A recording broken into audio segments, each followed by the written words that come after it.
রশি ত্রিপল করা হয়ে গেলে সোজা চলে আসি চান করার জায়গায়। আর তোমার বন্ধু আমি, ওগো বন্ধু আমার, তুমি বন্ধু আমার। হ্যালো গাইজ, রোড কিং ভাই চ্যানেলে আপনাদের স্বাগত।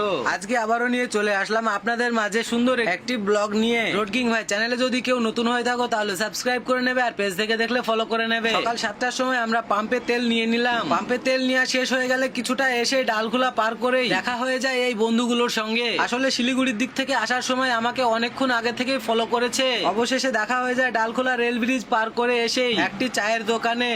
আমাদের বাড়ি মালদা সুস্তানি বাড়ি আমাদের। দাদার সঙ্গে দেখা করে খুব ভালো লাগলো আমাদের। খুব ভালো, দাদার ভিডিও দেখি লাইক কমেন্ট শেয়ার সবই করি।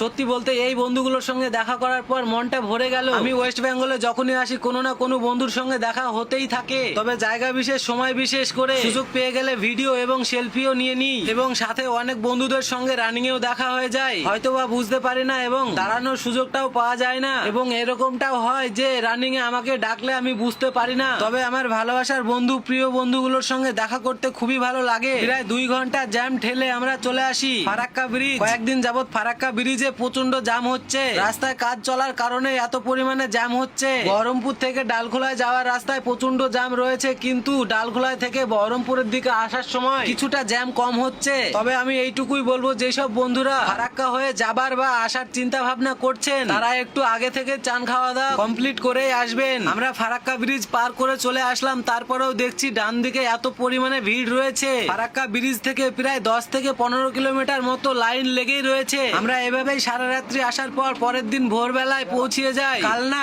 আসলে আমাদের গাড়ি কালনায় খালি হওয়ার কথা ছিল না, খালি হওয়ার কথা ছিল উড়িষ্যা। পার্টিদের কোন রকম সমস্যা হওয়ায় আমাদের গাড়িটি কালনায় খালি করে নেয়। এখন সময় সকাল 6টা। আমাদের গাড়ি সকাল 6টার সময় খালি করা আরম্ভ করে দিয়েছে। সকাল 8টার মধ্যে আমাদের গাড়ি খালি কমপ্লিট করে ছেড়ে দেয়। খালি হওয়ার 10 মিনিট পর আমাদের গাড়ির লোড ফাইনাল হয়ে যায়। আমাদের গাড়ি লোড হবে বর্ধমান শক্তিগড় থেকে অন্ধ্রপ্রদেশ হনুমান জংশনের জন্য।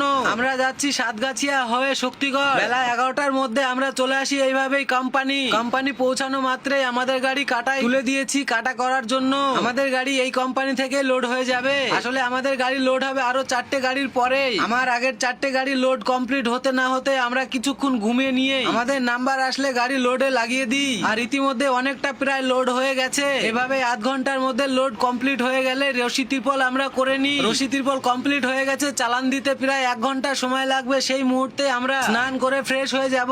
বন্ধুরা, আমার এই ভিডিওটি কে কোথায় থেকে দেখছো কমেন্ট করে অবশ্যই জানাবে। গাড়ির কাছে থেকে চলে আসলাম সোজা চান করার জায়গায়, আর এই হচ্ছে আজকে আমাদের চান করার জায়গা। তাই আর দেরি না করে